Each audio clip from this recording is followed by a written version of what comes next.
우리 정일 목사님은 분당 우리 교회에서 오래 사역하시고 제자 사역 열심히 하시다가 유학하시고, 우리 사모님인 이은희 사모님은 또 저랑 대학교 선후배 관계인데 우리 서판교 그렇게 멀지 않은 곳에서 우리 개척을 하셔서 교회를 잘하고 계신데 오늘 휴가신가요?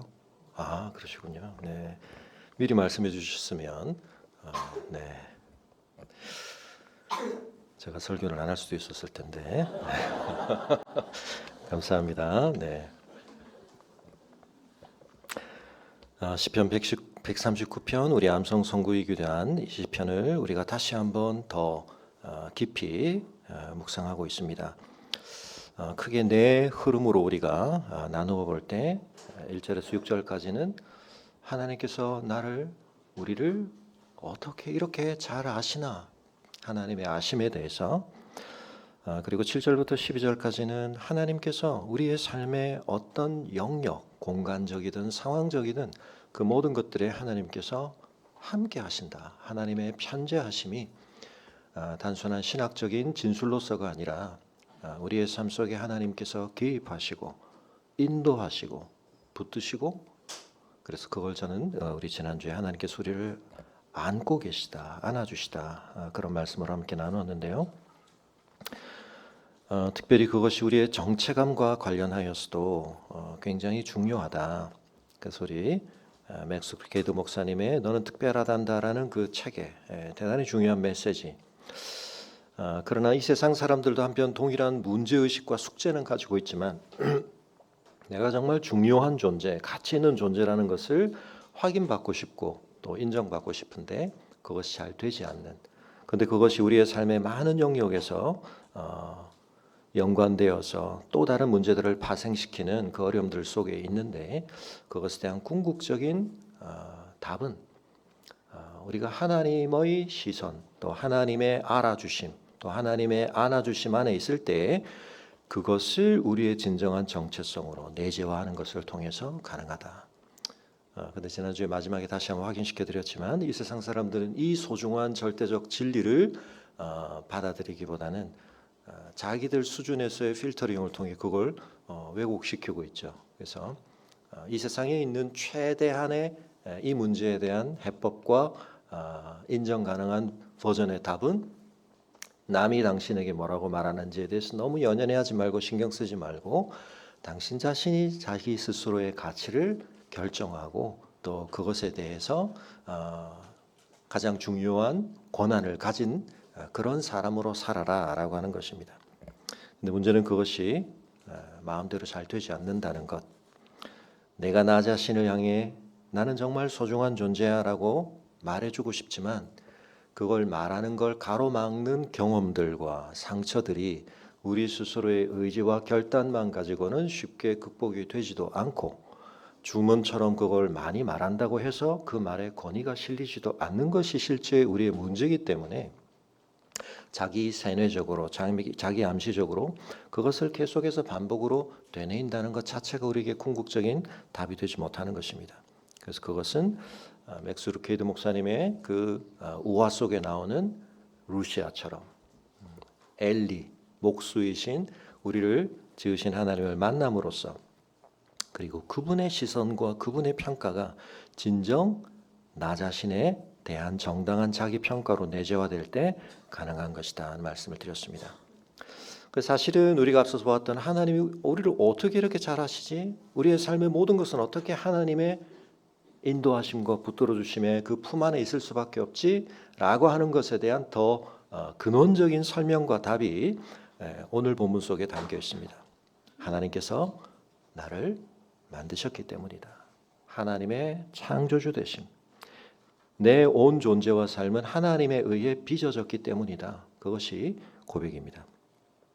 어떻게 보면 이 흐름 안에서 결국 이 세 번째 단락이 앞선 두 단락의 내용을 떠받치고 있다.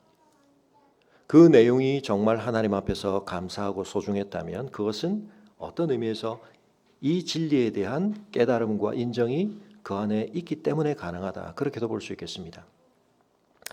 여러분, 그런 점에 있어서 하나님께서 이런 멋진 시를 통해 또 정말 중요한 내용을 담은 이 시들을 통해 우리에게 다시 한번 이 진리를 곱씹게 하시고 소화하라고 말씀을 하시는데 너무 우리에게 당연하고 익숙하고 잘 알고 있다고 생각하는 이 진리를 나는 정말 얼마나 깊이 나의 것으로 내재화하고 있는가, 우리가 그것을 다시 한번 질문해 보았으면 합니다. 이 단락이 담고 있는 이 주제, 하나님께서 우리를 비롯한 만물을 창조하신 분이라고 하는 이 진리의 선포는 20편 139편을 떠받들고 있을 뿐만 아니라 사실은 성경 전체의 진리를 출발시키는 것, 그것을 토대짓고 있는 진리죠. 성경을 펴자마자 우리가 만나는 하나님의 선포입니다. 태초에 하나님께서 천지를 말씀으로 창조하심에 대한 이 선언. 여러분, 어떤 의미에서 이후에 이루어지는 성경의 모든 하나님의 계시와 그 모든 진술들은 이 한 말씀과 연결되어 있음으로 말미암아 의미를 부여받는 것이고, 그런 의미에서 이 말씀이 제대로 받아들여지는 순간 때로 우리가 수학의 증명 문제가 그런 것처럼 그것이 함의하고 있는, 그 속에 내포되어 있는 모든 것들을 우리가 다 일일이 아는 것은 아니지만, 그러나 그것을 정말 깊이 이해하게 되면 굳이 그 세세한 진술들을 다 듣지 못했다 할지라도 어떤 방식으로든 그것을 이끌어낼 수 있는 그런 힘이, 그런 능력이 우리 안에 주어지는 것입니다. 태초에 하나님께서 천지를 창조하셨다는 것을 여러분 믿으십니까? 네. 그 진술을 여러분 아신다는 것에 대한 질문이 아닙니다. 그 말 속에 담긴 그 심오하고도 막대한 중요성을 가진 이 진리를 여러분 자신의 존재와 이 세상에 대한 여러분의 이해와 여러분의 삶의 방식과 전망과 여러분의 행동을 결정하는 그 모든 작용들의 뿌리로 실제적으로 연결지어 삼고 계시느냐, 그 질문입니다. 이 진술을 내 이해책의 어딘가에 진리의 항목 속에 잘 정리해 놓고 포함시켜 놓고 내가 그것에 대해서 승인을 하고 있다라는 것 정도를 의미하는 것이 아니라, 이 어마어마한 진술 속에 담긴 그 진리를 내 온 존재로, 내 온 삶으로 체감하고 내 모든 선택과 결정과 반응과 내 행위와 내 전망 속에 그것들이 깊이 배어 있도록 하고 있는가, 그 말입니다. 여러분, 이 사실이 가장 분명하게 받아들여지게 될 때 오늘 본문 속에서 다윗이 묘사하고 있는 표현 가운데 자기를 통해 나타나는 표현은 14절에 딱 있죠. 뭡니까? 내가 주께 감사하오문. 하나님께서 나를 창조하셨다는 사실을, 그리고 그 창조가 어떤 내용과 수준의 것인가 하는 것을 우리가 정말 깨달으면 뭐가 따라와야 한다고요? 우리의 마음에 하나님께 감사함이 따라와야 됩니다. 물론 하나 더 있기도 합니다. 우리가 지난번에도 살펴봤던 것처럼 다윗이 이 하나님에 대한 묵상을 하면서 보이는 중요한 반응 중에 하나, 계속 놀라고 있죠. 깜짝 놀라고 있습니다. 오늘 본문 속에서는 심히 기묘하다. 이 두 가지 한번 확인해 보겠습니다. 여러분 몸을 보면서 놀라십니까? 여러분 몸을 보면서 놀라신 적 있습니까? 이게 이제 한편 우리가 더 진리를 알아가야 할 우리의 몫이 있다는 것을 보여주는 겁니다.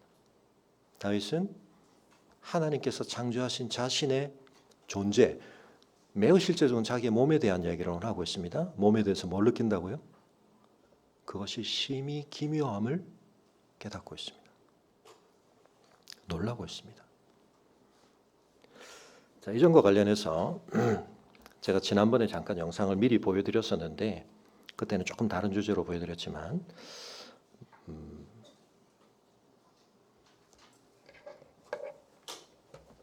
이미 지금부터 한 250년 전에 더 더 출발은 한 300년 전부터도 됐습니다만 조금 화면 나오나요? 네. 지금은 소리는 안 켜셔도 됩니다. 네.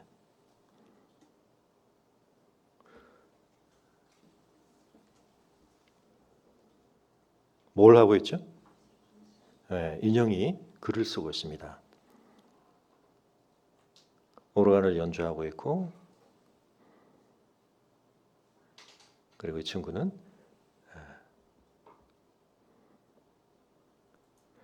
글씨도 쓰고 그림도 그리고 그러고 있는데요.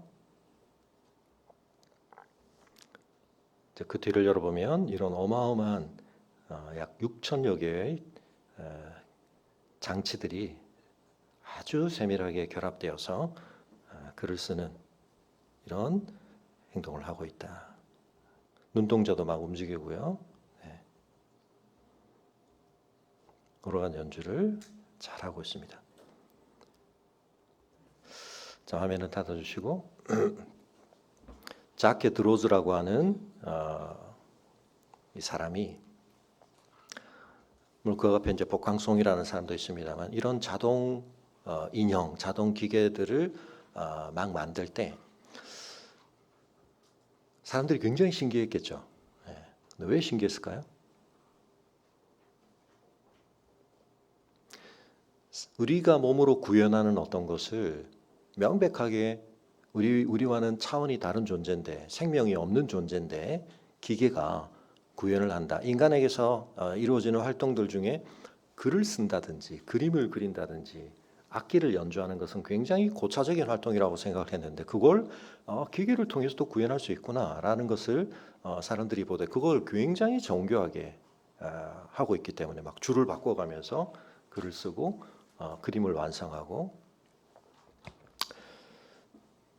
근데 오늘 우리가 볼 때 이게 신기한 이유는 뭡니까? 저런 일은 있을 수 없는 일인데 일어난다가 아니고, 우리는 훨씬 더 발달된 인간의 기술이 생산해낸 어마어마한 더 신기한 일들을 많이 봤는데 우리는 250년 전에 그랬네라는 게 놀라운 거죠. 그죠? 네. 우리가 250년 전 사람들 너무 무시하고 있습니다. 그죠? 네. 사실은 오늘 우리가 시대 전체는 보편적으로 발달했지만 과거로 가보면 여러분, 이 시대에 태어났더라면 어마어마한 일을 했을 사람들이 참 많습니다. 그러니까 우리는 시대를 잘 만난 거죠. 네. 그래서 250년 전 사람을 무시하지 마시기 바랍니다. 네. 제한된 것들을 가지고 어떻게 저런 생각을 해서 저런 작동을 통해 저런 걸 만들어낼 수 있을까? 근데 여러분, 이제 사실은 저때 이제 기계론적인 철학이라고 부르는 데카르트가 인간의 특별함이라고 하는 것은 인간의 영혼과 정신은 스스로 활성화되는 그런 측면이 있지만, 그 위에 신체 모든 것은 이제 기계로 다 설명될 수 있다. 기계적 작동으로 다 설명할 수 있다라고 하는 어떤 기계론적 철학이 팽배해지기 시작하면서 이제 저런 일들을 굉장히 많이 하게 됐는데, 그 흐름 안에서 한편 어떤 것들이 있느냐 하면, 우리의 몸을 바라보되 이 몸이 기계라고 생각하는 겁니다. 기계로 구현 가능하다고 생각하는 겁니다. 그리고 그건 지금까지도 마찬가지고, 이제 요즘은 뭡니까? 휴머노이드라고 하는 이제 로봇을 만드는 단계로까지 왔습니다.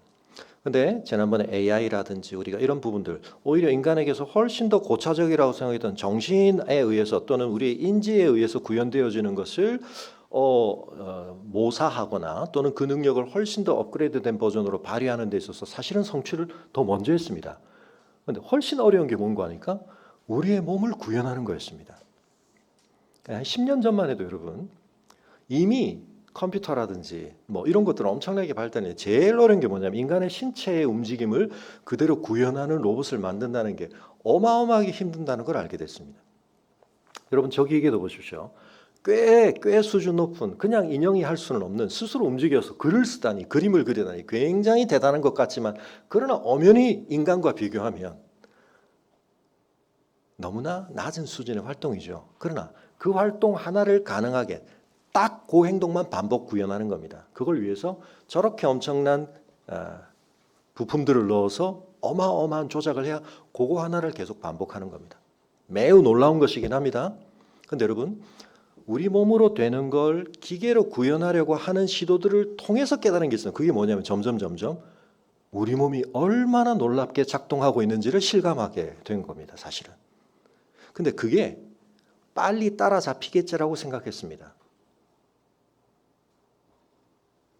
근데 여러분 이게 최근까지도 안 됐습니다. 그래서 로봇들이 계단도 제대로 못 오르고 엉거주춤하고 이렇게 했는데 이제 요즘 달라진 게 뭐냐면 AI가 이제 학습에 투입이 되기 시작하면서 여러분 이제 뉴스 같은 거 보셨겠지만 막 공중제비를 돌기도 하고 이제 로봇들의 움직임이 굉장히 자연스러워지고 사람의 신체에 비슷한 활동들도 하는 그런 로봇들이 이제 막 나오고 있기는 합니다. 그래서 한편은 아니 왜 꼭 사람의 신체성을 구현하려고 그렇게 자꾸 애를 쓸까? 뭐 여러 가지 이유가 있습니다. 왜냐하면 우리의 전반적인 시스템들 속에 사람을 기본적으로 전제한 모든 작동의 시스템들이 갖춰져 있기 때문에 이걸 다 뜯어고치는 것보다는 그걸 대체할 수 있는 로봇을 만드는 게 아직은 유리한 점이 많습니다. 그리고 재난은 재해 현장이라든지 사람이 들어갈 수 없는데 사람의 동작에 의해서 실행되도록 되어진 곳에 투입을 하려면 사람의 움직임을 최대한 반영할 수 있는 존재라야 되는 뭐 이런 이제 한계들이 있긴 합니다. 그러나 이미 뭐 반도체를 만든다든지 뭐 또 다른 기계를 만드는 곳이 자동화될 때는 이제는 사람의 신체성을 전혀 고려하지 않고 아예 로봇이 만드는 곳에는 이제 사람이 못 들어가죠. 이제 이런 방식으로 이제 앞으로는 사람이 노동에서 굉장히 배제되는 일이 오기는 하겠지만 그럴 수도 있겠지만 아직은 이 휴머노이드를 만드는 데서 굉장히 중요한 건 인간의 신체성을 어떻게 하면 똑같이 구현할 수 있을까? 근데 하면 할수록 깨닫는 게 뭐냐면 너무나 놀랍다는 것입니다. 그러니까 지금 로봇들이 굉장한 동작들을 과거에 한 10년 전에 비하면 엄청나게 빠른 속도로 자연스러워지고 그 범위가 굉장히 달라지고는 있지만 여전한 한계는 뭐냐면 이건 특정 동작을 타겟으로 한 집중학습과 이런 것들을 한 결과입니다. 조그만 조건이 달라져도 이제 그걸 구현하는데 어마어마한 계산이 포함돼야 되고 쉽지가 않습니다. 그래서 우리 뇌도 이제 막 연구를 하다 보니까 우리 뇌가 대뇌가 굉장히 중요한 줄 알았는데 우리 뇌에서 이 시냅스 연결이 가장 많은 곳은 오히려 소뇌입니다. 이 소뇌를 그래서 이제 더 모사하는 반도체를 만들었는데 요즘 막 그런 연구들이 이루어지고 있는데요. 이 소뇌가 뭐를 하냐면 우리 행동을 컨트롤하는 많은 것들이 소뇌에 다 있습니다. 정교한 몸의 움직임 이런 것들. 그래서 여러분 인간의 몸의 행동을 그대로 구현하려고 하고 보니까 깨달은 것들 인간의 몸이 얼마나 심요막측한가. 여러분 거기 끝이는 게 아닙니다. 인간의 몸이 자라지 않습니까? 너무나 작은 세포 단계에서 자라서 어떻게 이렇게 조직화되고 그 각 기능이 분화가 되어지고 그것들이 다 협업을 해서 이 엄청난 기능들을 하게 되는가. 그래서 여러분 전에도 이거 뭐 말씀드렸던 책이지만 프란시스 콜린스라고 하는 게놈 프로젝트를 책임 맡았던 분이죠. 이분은 대학생 때까지만 열렬한 무신론자였는데 오히려 그 프로젝트를 하면서 이분은 결국은 이런 책을 만들어내게 돼요. 이게 20년 전에 나온 책인데요. 신의 언어라는 책. 물론 이분의 신앙적 스펙트럼이 우리랑 완전히 같지는 않습니다만, 그러니까 적어도 이제 도킨스와 그런 점에 있어서 이제 대결을 할 정도로 인간의 유전에 관련된 모든 것들을 우리가 다 알게 되면 인간은 별거 없구나라고 판단되는 게 아닙니다. 그걸 진짜 알고 보면 어떻게 이럴 수 있지? 뭐 이것도 제가 전에 말씀드렸습니다. 이보디보라고 하는 발생학과 관련된 이것도 한 20년 전에 나온 책입니다. 원서는 처음에 유전학만 해도 어마어마한데 여러분 유전자의 청사진을 가지고 우리 몸이 그냥 이렇게 찍혀 나오는 게 아니죠. 말씀드렸던 것처럼 수정체가 놀랍게 발생의 단계를 거쳐가는 이 과정을 알아가면 알아갈수록 어마어마하게 놀라운 심요막측함이. 그래서 다윈은 사실은 세포를 굉장히 단순한 것이라고 생각을 했습니다. 근데 이걸 더 깊이 들어가서 알고 보니까 그 안에 어마어마한 기묘함이, 그걸 우리가 구현해내려고 해보면 해볼수록 이게 얼마나 엄청나게 안 되는 거고 어려운 건가 깨닫고 있다는 것입니다. 근데 여러분 사실 우리가 우주론도 그렇습니다만 내 몸도 그냥 이건 뭐 우리가 이 몸 안에서 태어나서 우리가 이 몸을 가지고 살아온 경험밖에 없어서 그런데, 그래서 이제 우리가 언제 이 신묘막침함을 안타깝게 경험하냐면 이 몸의 기능이 이제 하나씩 하나씩 고장이 나거나 사라지기 시작할 때, 제 나이가 뭐 여러분에게는 어떻게 느껴질지 모르지만, 이제는 이제 그런 것들이 이제 점점 실감되어지는 많은 펑션들이 이제 예전만 같이 못한 것들을 경험해 가기 시작하면서 그걸 이제 잃게 되면서, 야, 이게 그냥 되는 게 아니었구나. 그리고 그게 된다는 게 어마어마한 것이었구나라는 걸 실감하게 되는 것입니다. 어쩔 수 없는 사고로 여러분, 우리가 팔 하나를 뭔가로 대체하려고 한다고 생각해보세요. 실질적으로 엄청난 돈이 듭니다. 지금도. 자, 여러분의 모든 몸의 기능들을 소중하게 생각하면서, 너무 놀랍다. 우리 한번 해볼까요? 너무 놀랍다. 여러분, 우리 몸의 구석구석에서 일어나고 있는 이 모든 일들이, 여름이 되면 여러분 땀을 발생시켜서 체온을 유지하고 pH 농도를 유지하고 우리 몸 안에서 이렇게 어마어마하게 우리의 생존을 위해서 필요한 모든 것들이 거의 우리의 의식과는 무관하게 자동적으로 일어나고 처리되어지는 이 하나하나들이 어마어마하게 신묘막측한 것입니다. 과학을 알아갈수록 그 신비가 벗겨진다고 해서 그 신비가 아무것도 아닌 게 되는 게 아니라, 사실은 제대로 그 신비를 경험한 사람은 하나님을 경외하는 마음을 갖게 되는 겁니다. 이게 기계와는 같을 수가 없구나. 여러분, 그것이 우리가 하나님께 품어야 할 경외감 중에 하나인데, 우리가 어설프게 아니까 우리의 몸이라는 걸 우리가 함부로 여기는 겁니다. 진화가 어떻게 되다 보면 이렇게 될 수 있겠지 뭐. 그 기원과 생성에서부터 이 모든 과정들을 생각할 때, 여러분, 하나님께서 우리를 너무나 신묘막측하게 설계하셨고 그것이 이루어질 수 있도록 하셨다는 사실에 대해서 우리가 날마다 깜짝깜짝 놀라야 됩니다. 그리고 그게 하나님을 향한 찬송이고 그게 하나님께 드려지는 경배입니다. 매일 아침 여러분의 몸을 인하여 놀라시기 바랍니다.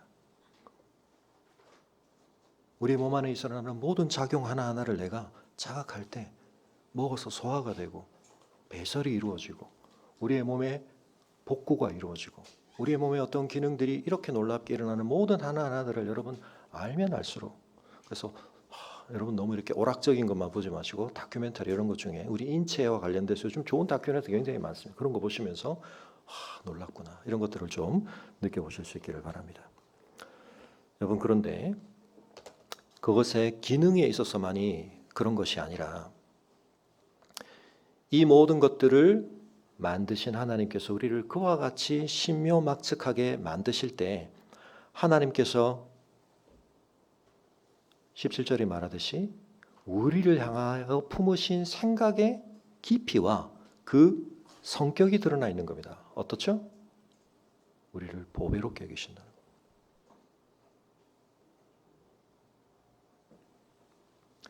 내가 세려고 할지라도 그 수가 모래보다 많도소이다. 하나님께서 내 존재를 향해 품고 계신 어마어마한 가치 있는 생각들, 하나님의 계획들, 그걸 내가 알아가면 알아갈수록 하나님이 나를 왜 이렇게 소중히 여기시지?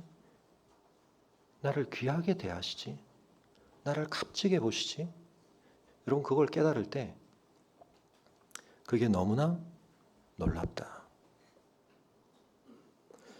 여러분, 이런 놀라움들이 이 진리에 대한 반응으로서 다시 우리 자신에게로 돌아올 때 우리를 어떻게 보게 됩니까?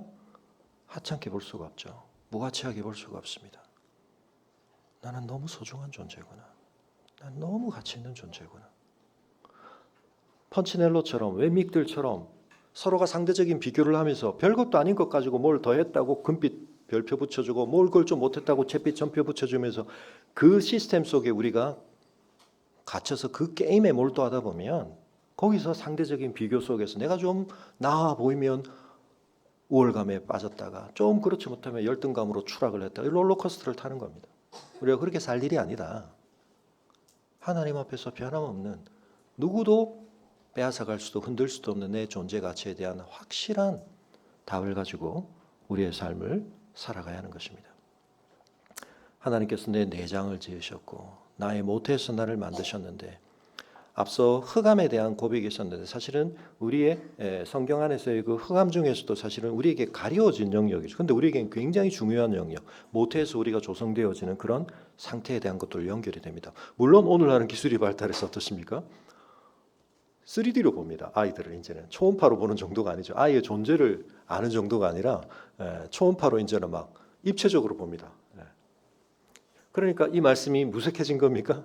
그건 아닙니다. 다시 말씀드리지만 우리가 어떻게 그렇게 발생을 해 나가는지에 대해서 과학이 알아가면 알아갈수록 신비로운 것입니다. 그래서 여러분 뭘 조금 알았다고 그것 가지고 우리가 뻥튀기 해가지고 신비가 다 사라지는 것처럼 또는 앞으로 그런 신비를 우리가 다 벗겨낼 것처럼 아닙니다. 제대로 알게 되면 우리가 얼마나 더 놀래야 되는지를 깨닫게 되는 겁니다. 내가 은밀한 데서 지음을 받고 땅의 깊은 곳에서 기이하게 지음을 받을 때 나의 형체가 주의 앞에 숨겨지지 못하였나이다. 근데 여러분 이 고백들이 앞서 있었던 하나님이 나를 어떻게 그렇게 잘 아시나?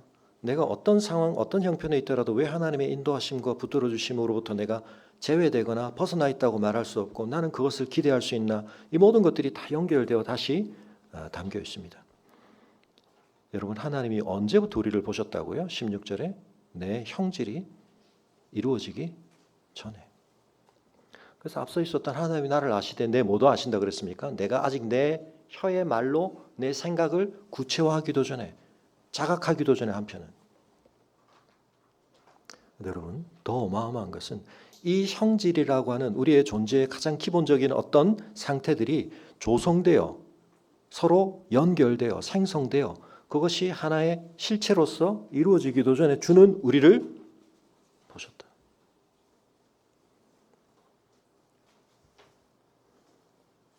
나를 위하여 정한 날이 하루도 되기 전에 내가 아직 출생신고하기 전에 하나님은 나를 어떻게 해요?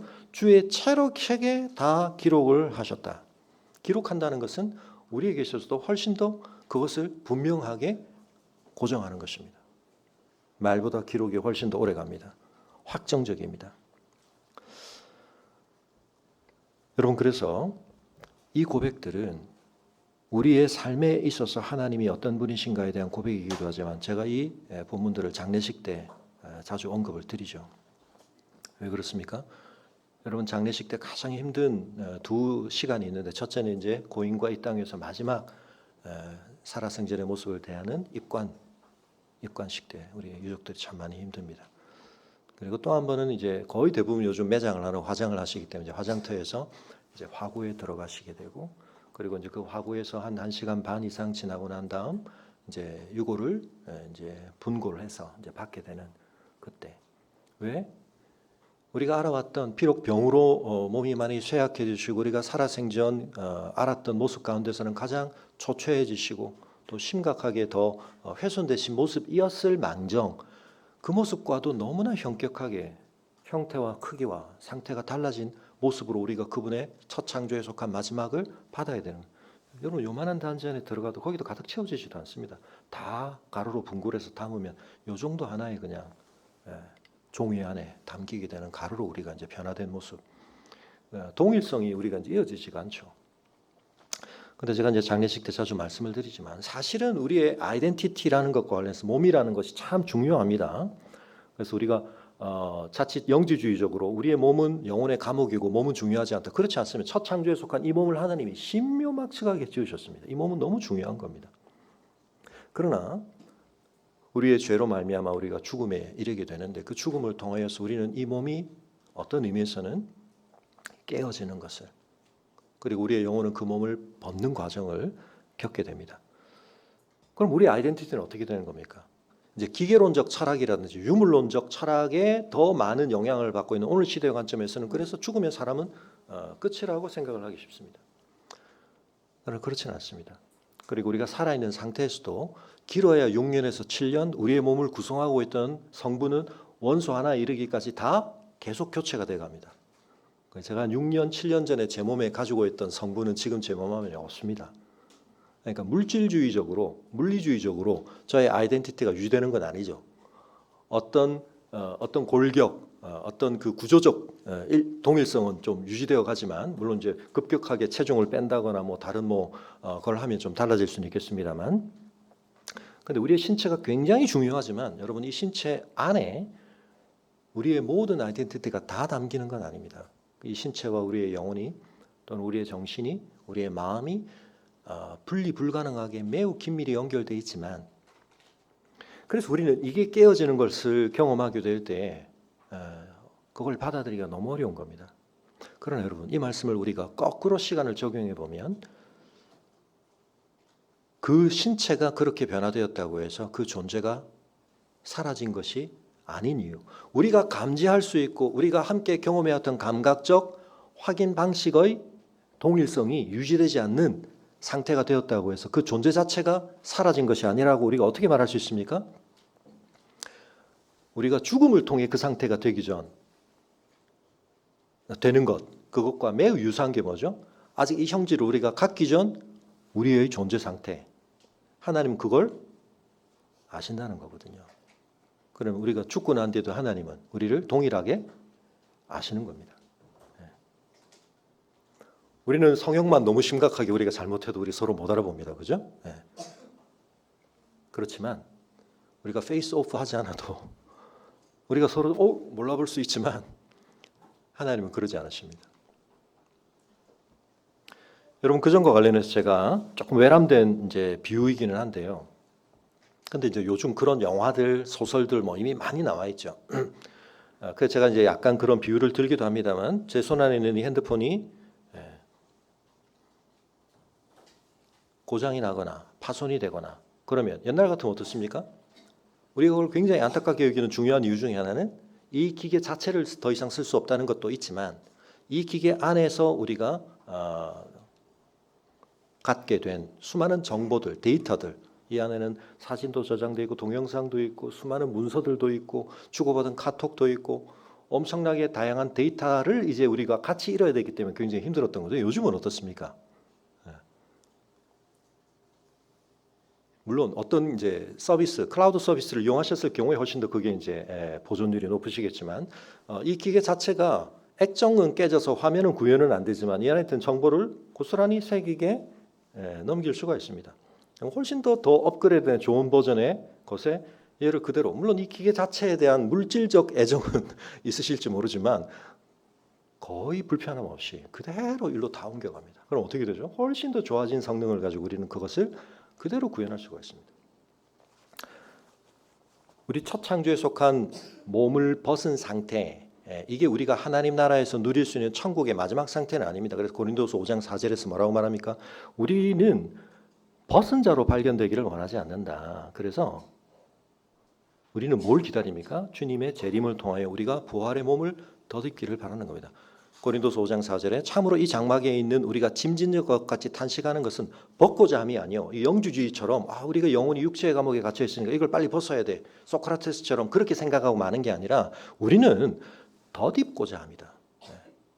벗는 게 중요해요. 근데 벗으면 좀 부끄러운 상태라고 말을 하는 거기 때문에 여러분 첫 창조에 속한 몸을 벗은 상태가 완전해진 상태가 아니라는 걸 잊지 마셔야 됩니다. 그래서 그 상태는 한시적으로 우리가 물론 영적으로는 복락의 상태 가운데 즉시로 들어가게 되지만 우리의 몸은 새 부활의 몸을 덧입을 때까지를 기다리는 상태입니다. 그래서 그게 완료되어야 완전한 하나님의 참된 새하늘과 새 땅에서의 삶을 우리가 누리게 되는데요.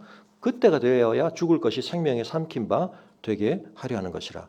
곧 이것을 우리에게 이루게 하시고 보증으로 성령을 우리에게 주시는 하나님이시라. 그러니까 성령께서 우리 가운데 계시면서 죽은 자를 다시 살리셨던 그 첫 부활을 몸의 열매가 되신 주님의 몸 안에 일어난 일이 우리 모두에게도 일어날 것이라는 것을 보증해 주고 계시죠. 그래서 우리는 상상할 수도 없는 새 몸을 덧입게 될 겁니다. 첫 창조에 속한 몸과 어떤 점에서 연속성을 가지면서도 어떤 점에는 불연속적인 새 몸을 입게 될 때 우리는 훨씬 더 놀랄 겁니다. 근데 여러분, 그럼에도 불구하고 우리가 하나님께서 그러므로 우리의 육체가 깨어지고 우리의 첫 장막을 벗은 상태에 있다고 하더라도 우리의 존재 자체가 소멸하지 않는다. 궁극적으로 하나님 안에서 그걸 좀 유비적으로 우리 인간이 빚어낸 기술이 우리에게 경험하게 하는 것을 유비적으로 생각해도 어느 정도 아실 수 있죠. 물론 이게 이제 오늘날 어떤 사람들에게는 지나치게 가 있습니다. 이걸 부활 자체라고 생각하는 사람들이 있습니다. 라일리언이라든지 기술을 너무 믿는 사람들, 맞아. 인간의 정신을 다 디지털화해서 정보화해서 업로드 해놨다가 새 몸에다가 냉동인간 해놨다가 나중에 인간 복제해서 거기다 다운로드. 아일랜드라는 영화도 그렇고 뭐 그런 영화들이 이미 뭐 십몇 년 전부터 나오기 시작했죠. 근데 여러분 그게 안 되는 이유가 뭐냐면 다시 한번 말씀드리지만 우리는 하나님이 지으셨고요. 우리가 해낼 수 있는 건 하나님의 창조하는 분명히 격이 다른 정도밖에 할 수 없습니다. 아니 우리 인간의 하나님이 창조하신 인간의 지적 능력보다 때로는 지금 우리가 만들어내는 것이 구현할 수 있는 게 훨씬 더 많아지는데요. 여러분 다시 한번 말씀드리지만 우리가 이제 어떤 판단을 잘못하냐면 구별, 불가능자, 동일성의 원리를 잘못 적용해서 그런 겁니다. 우리 수준에서는 이 상태와 이 상태는 더 이상 우리 수준에서는 구별할 수 없어. 그럼 같은 상태야. 그렇게 될 겁니다. 근데 여러분 우리는 구별 못하지만 거기 어마어마한 구별점들이 있습니다. 우리가 더 많은 걸 알아가게 되고 더 많은 걸 측정하게 되면 그 갭이라는 건 계속 늘어나는 겁니다. 이해가 되시나요? 지금도 인간의 팔의 기능이라든지 심장의 기능이라든지 그게 꼭 이런 유기적인 어떤 단백질 형태로 다 뭐 되어 있지는 않더라도 어느 정도 펑션이 크게 차이 없는 우리의 생존에 또는 우리가 함께 유기적으로 살아가기에 큰 문제 없는 어떤 대체적인 것들이 있고 어떤 것들은 성능이 더 좋기도 합니다만 여러분 그것은 우리의 몸이 갖고 있는 이 완전한 통합성의 모든 것을 구별 불가능하게 실현하고 있는 건 아닙니다. 어떤 유용성의 범위 안에서 제한적으로 볼 때 그건 큰 문제 없다 그런 뜻입니다. 그래서 우리가 여기에 있는 걸 여기다가 옮기는 기술의 상상력을 확장하여 우리의 경험과 우리의 기억과 우리의 의식 안에 담겼던 모든 것이 어느 날에는 다 옮겨질 거다. 여러분 이런 걸 이제 경고하는 영화들이 어떤 거냐면 복제가 다 된 줄 알았는데 구멍이 생기고 막 이러면 이제 같은 실체인 줄 알았는데 막 기계스러워지고 막 이런 이제 영화들이 있거든요. 이제 그런 것들이 그런 걸 경고하는 겁니다. 이건 너무 당연합니다.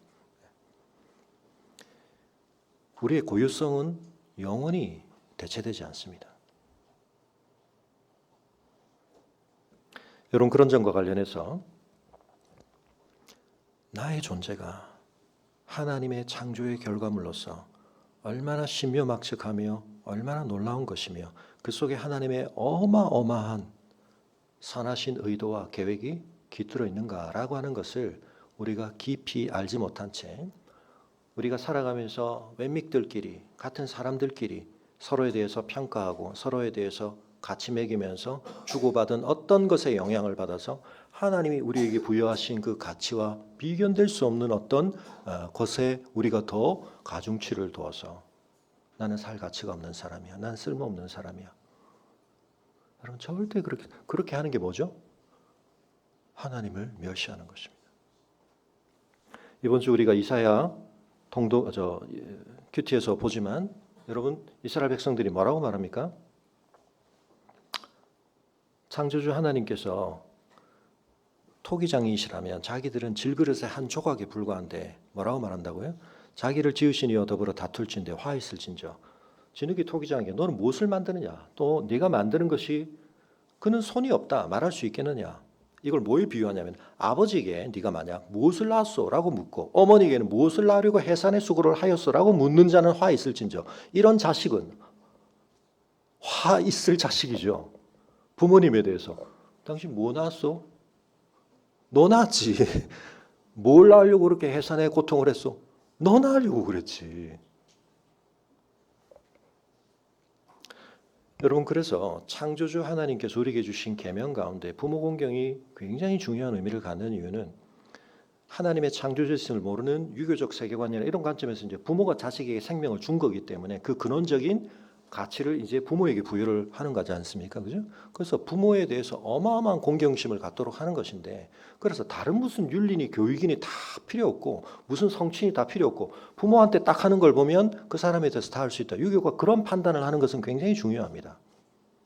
자기 존재에 대해서 어떤 태도를 정립하느냐 내가 부모로부터 생명을 받았다는 사실에 대해서 근원적인 자각을 어떻게 하고 그 중요한 진실 속에 담긴 어마어마한 걸 자기 안에 어떻게 내재화하고 있는가. 거기서 이미 삐끗하면 무슨 사서삼경을 다 외우고 뭐 천하를 통일하고 그거 다 소용없다는 겁니다. 근데 여러분 이건 더 근원적으로 하나님께 적용되는 겁니다. 하나님 나를 지으셨다는 사실에 대해서 하나님이 근원적으로 받으셔야 할 그분에 대한 우리의 태도가 삐끗하면 뭐 하나님 사실은 여러분 이런 말을 하는 게 왜 이스라엘이 이렇게 말을 하냐면 한편으로 좀 이해가 되는 면이 있죠. 70년간 바로엘론 포로 기간을 보내게 해놓고 이제 와서 나타나셔서 뭐라고 하시니까 좀 이제 이렇게 욱하는 겁니다. 어떤 의미에서는. 예. 자녀들이 한편 그럴 수 있죠. 나한테 해준 게 뭐가 있다고 뭐 이런 거 이제 친구는 막 뭐 이런 것도 받고 저런 것도 하는데 이런 이제 수준에서 뭐 그런 말을 할 수 있죠. 근데 여러분 철들어서도 그러고 있으면 인간 부모가 많은 제한이 있습니다. 오히려 부모가 자녀들의 많은 것을 한계짓기도 하고 누구보다도 쓰라린 상처를 주기도 하고 그렇지만 여러분 잊지 마시기 바랍니다. 그 부모의 부모됨이 하나님 안에서 갖는 의미를 생각할 때 그래도 하나님 그 부모를 공경하라고 하시는 건 그 부모를 공경하면 그 부모만 덕 보는 게 아니라 하나님은 반드시 뭐라고 이건 네가 복 받는 길이다. 왜냐하면 그 태도 정립이 바르게 되어야 이 세상 모든 걸 인식할 수 있는 인지체계가 정상화되는 겁니다. 가장 디폴트 모드의 모든 왜곡이 방지가 되는 겁니다.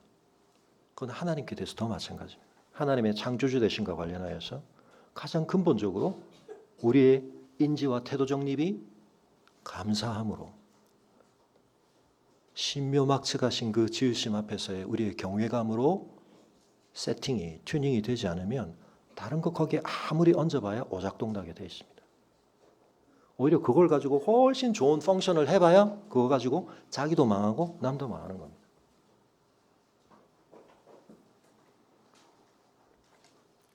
여러분 우리가 사나 죽으나 우리의 삶의 모든 것들을 다 통틀어서 하나님이 나를 지으셨다는 이 사실에 근거하여 우리는 어마어마한 확신을 가질 수 있고 어마어마한 많은 것들에 대해서 디테일한 것들에는 굉장히 우리가 엉성할 수 있습니다만 옳은 방향성을 가지고 옳은 분별을 가지고 옳은 삶의 태도를 가질 수가 있습니다.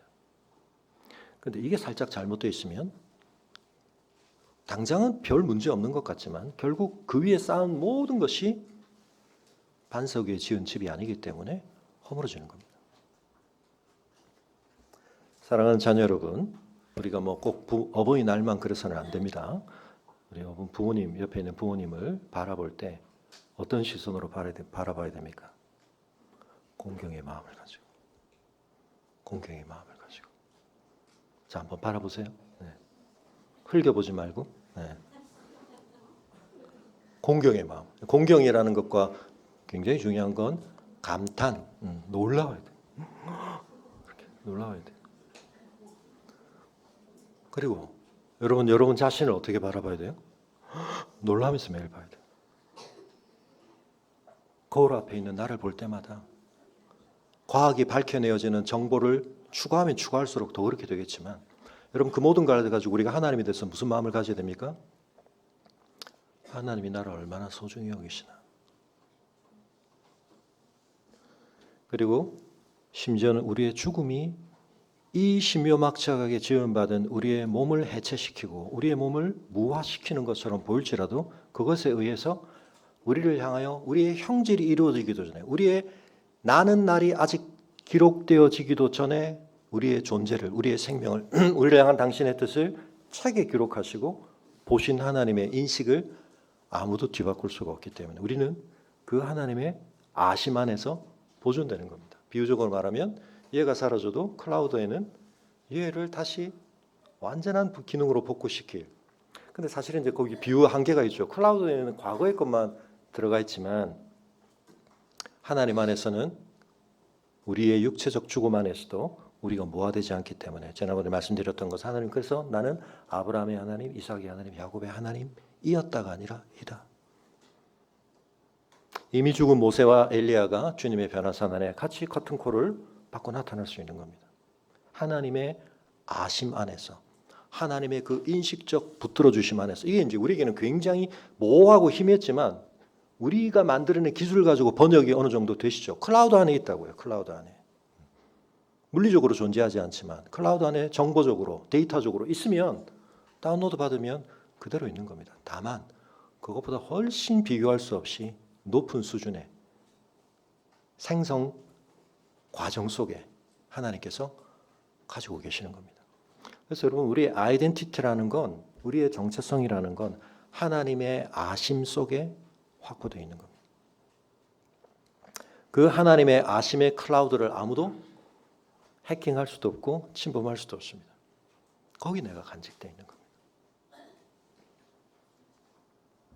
사실은 제가 막 소설을 쓰고 싶은 뭐 그런 아이디어들도 많이 있어서 제가 나중에 말년이 되면 제가 뭐 소설 쓰려고 하는 뭐 그런 아이디어들이 많이 있습니다만 그 중에 하나가 이제 아이디 뱅크인데 아이디 뱅크. 우리 아이디를 어디에서 확보할 거냐? 이게 뭐 다 이제 복제 뭐 이제 뭐 이 흉내 가능하고 이러면 우리 아이디가 어디에 저장되는 거지? 궁극적인 건 어디죠? 하나님 안에 아이디 뱅크. 그게 제 이제 아이디어 중에 하나인데요. 뭐 저보다 더 잘 쓰실 마음이 있으신 분들은 소설 한번 써보시기 바랍니다. 근데 거기 궁극적인 매우 깊은 철학적 문제가 있을 뿐만 아니라 매우 실제적인 우리의 매일의 삶의 씨름이 거기 담겨 있습니다. 여러분은 누구입니까? 내 삶의 행위가 한편 나를 규정하게 되고 그 결과 값에 의해서 우리가 결정되는 것처럼 보이지만 그렇지 않습니다. 여러분 이 중요한 진리를 잊지 마셔야 됩니다. 내가 다 아는 나의 정보도 나를 아시는 주님의 정보를 능가할 수가 없고 여러분 이 세상이 요즘 이제 그렇습니다. 여러분 챗GPT하고 굉장히 많이 그동안 이제 작업을 하잖아요. 그런 거 챗GPT한테 물어볼 수가 있어요.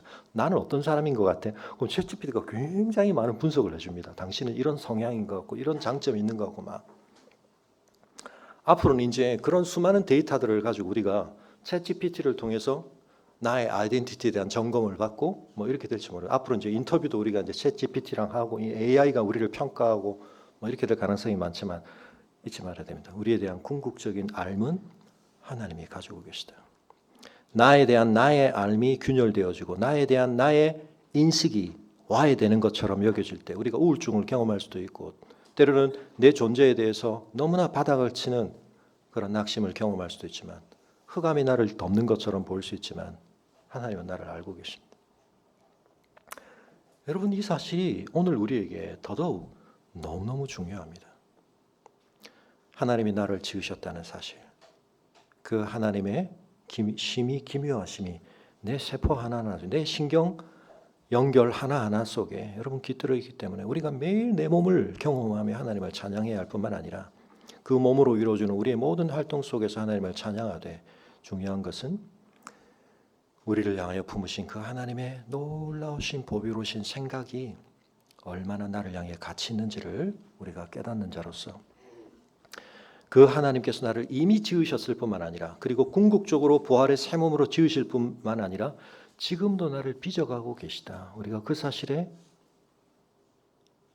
관심을 가지고 그래서 우리가 여러분 기계처럼 고정된 존재가 아닙니다. 우리의 몸도 계속 바뀌고 있습니다. 사실 우리의 뇌의 여러 가지 것들도 가소성을 가지고 바뀌고 있지만 우리의 내면과 우리의 영혼도 계속 매일 바뀔 수 있습니다. 하나님의 말씀 앞에서 하나님 앞에 기도하며 하나님의 약속을 더 깊이 하나님의 진리를 우리 안에 더 깊이 체화할수록 여러분 우리는 계속해서 업그레이드 되어갑니다. 돈을 더 많이 벌고 육체미를 더 많이 쌓고 지식을 더 많이 쌓는 것 가지고도 세상에서 우리를 업그레이드 한편 할 수 있습니다만 여러분 그것과 비교할 수 없는 건 하나님의 아심을 나에 대한 나 자신의 암 속에 반영함으로써 내가 하나님 앞에서 어떤 존재인지를 계속해서 자각해가고 그것에 충실한 나로서의 삶의 태도와 방식과 행위들을 계속해서 일구어가게 될 때 여러분 세상은 그걸 꼭 돈으로 따져주지는 않습니다. 미학적으로 우리가 더 나아졌다고 평가해 주지는 않습니다. 그러나 하나님은 그걸 어마어마하게 기뻐하십니다. 너 잘 살았다 그러시는 겁니다. 내 형상을 네 안에서 완전하게 구현하며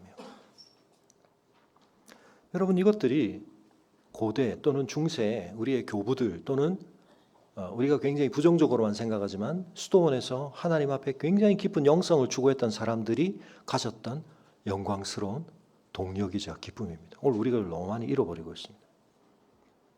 지난주에도 말씀드렸다시피 우리가 기도를 청구서 목록 제시하는 것, 그래서 하나님 앞에 요청하고 받는 것으로만 생각하시면 우리의 영적 삶에 어마어마한 걸 우리가 잘라내고 사는 겁니다. 내가 하나님을 영으로 같이 경험하고 하나님 앞에 기도하고 하나님과 내가 만나는 경험을 한다는 것 자체가, 그래서 돈이 생깁니까? 뭐 건강이 더 생깁니까? 그걸 가지고 따질 게 아닙니다, 여러분. 물론 그렇게 하면 돈도 더 생기고 건강도 더 좋아질 가능성이 많다고 하나님이 우리에게 격려를 하고 계십니다만, 그 목적이 중요한 게 아니고 매일 아침 하나님을 만나고 매일의 삶에서 지금도 우리가 함께 그 하나님의 임재를 더 예민하게 자각하며 그 하나님의 뜻 앞에 내 마음과 생각에 가려졌던 부분들을 걷어내며 뭔가 어그러졌던 것들을 정립하는, 이게 지금 예배 아닙니까? 하나님의 진리 앞에서 내가 잘못 생각했구나, 내가 뭔가 지금 너무 많은 것들이 엉켜 있구나, 내가 엉뚱한 것들에 지배를 당하고 있구나, 하나님의 진리 앞에서 내가 맞아, 이 중요한 걸 다시 생각해야 되겠어, 바로잡아야 되겠어, 씨름해야 되겠어. 이 결단을 할 때 하나님이 어떻게 하십니까? 기뻐하시는 거예요. 우리 함께 자리에서 일어나겠습니다. 하나님께서 우리의 존재를 지으셨습니다. 매일 아침 눈 떠 새 하루를 맞을 때마다 여러분 그 사실을 감격해서 확인하시고 그 사실에 어울리는 진리에 대한 반응으로 하나님 앞에 또 하루의 삶을 의탁하며 순종하며, 내가 아는 나보다, 이 세상 누군가가 아는 나보다 더 중요하고 더 참되고 더 소중한 나를 아시는 하나님을 만남으로 그 안에서 나를 찾고 그 충실해진 나로서 내 삶을 감당하며 가로의 시름 속에서 하나님께서 우리에게 확인시켜 주시는 그 인정을 소중하게 맛보며 하나님께서 우리를 얼마나 보배롭게 여겨주시는지 우리가 그 사실을 확인하게 될 때, 여러분, 내가 좀 돈을 못 버는 사람이라는 게, 내가 세상에서 어떤 자기 입증을 좀 못하는 사람이라는 게 아무 문제가 되지 않습니다. 그 은혜 앞에 날마다 더 깨어나고 더 업그레이드 되어지고 더 충실해지는 우리가 되게 하여 주옵소서. 우리 함께 기도하겠습니다.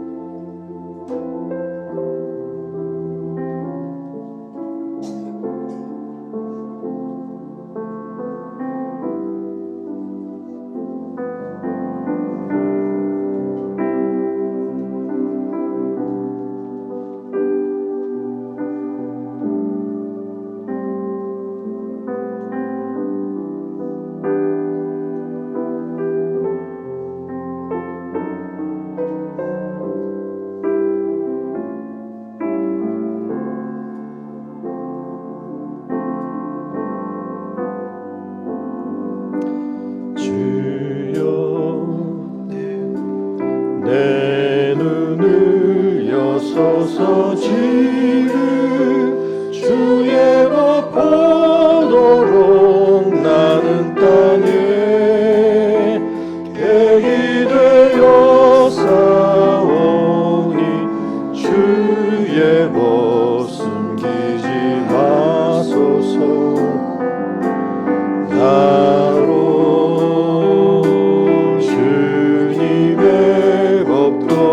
길을 깨닫게 하소서. 그리하면 내가 주의 기사 묵상하리로다. 내 안에서 행하시는 살아계신 하나님은 그 깊은 뜻 위하여 너희로 소원 만드시니 먼저 주님의 나라와 그의 의를 구하라. 그리하며 이 모든 것을 내게 더욱더 풍성히 주리라. 내가 여호와의 의를 따라 감사히로라. 높으신 여호와의 이름 찬양 할렐루야. 아멘. 고마우신 아버지 하나님, 하나님께서 저희를 너무나 온전히 아시고 저희의 삶의 모든 영역과 상황들이 하나님의 인도하심과 붙들어 주심 속에 있을 수밖에 없는 것은 이 천지를 만드신 하나님께서 저희를 창조하시고 빚어주시기 때문인 것을 고백합니다. 이 소중한 진리가 저희의 삶에서 날마다 새록새록 그 속에 깃든 그 풍성하고도 중요한 가치로, 그 의미로 와닿게 하시고 헤아려지게 하시고 소화되게 하시고 저희의 삶에서 그 고백에 충실한 열매를 맺게 하여 주시옵소서. 아버지 하나님, 저희가 이 땅 위의 삶을 첫 창조에 속한 몸으로 다 감당한 뒤에도 우리가 이 몸으로 생명을 누리기 전부터 우리를 하셨던 하나님께서 그 몸으로는 더 이상 감각되지도 지각될 수도 없는, 더 이상의 기능을 감당할 수도 없는 그 상태에 이른 우리에 대해서조차 여전히 우리를 알고 계시고 붙드시고 계시고, 그리하여 그리스도의 다시 오시는 그 재림의 날 영광스러운 새하늘과 새 땅의 새 몸 가운데 우리가 부활할 그날까지도 우리의 생명은 다함없이 주님 안에 있음을 기억하며 이 소중하고도 담대한 진리에 대한 확신을 가지고 이 땅 위에 우리에게 주어진 남은 삶을 살되 담대하게 주님 안에서 멋지게 살아가는 저희들 되게 하여 주시옵소서. 저희를 향하여 품으신 주님의 그 헤아릴 수도 없는 보배로운 생각들이 날마다 저희 자신을 감사함으로 채우게 하시고 분발하게 하시고 어떤 어려움과 상황들 속에서도 이겨내며 우리에게 허락하신 이 소중한 삶의 시간들을 착하고 충성된 청지기로 살아내는 아름다운 믿음의 열매로 드러나게 하여 주시기만을 간구하고, 이제는 우리 주 예수 그리스도의 은혜와 우리 아버지 하나님의 그 크신 사랑과 성령의 감화감동 교통하심이 우리를 빚으셨고 빚으실 것이기에 여전히 우리를 빚어가시는 그 은혜 안에서 날마다 설레임과 감사함으로 주님과 동행하기를 다시 한번 기대하며 기도하는 성도들의 걸음 위에 지금부터 영원토록 함께 하시기를 간절히 축원하옵나이다. 아멘.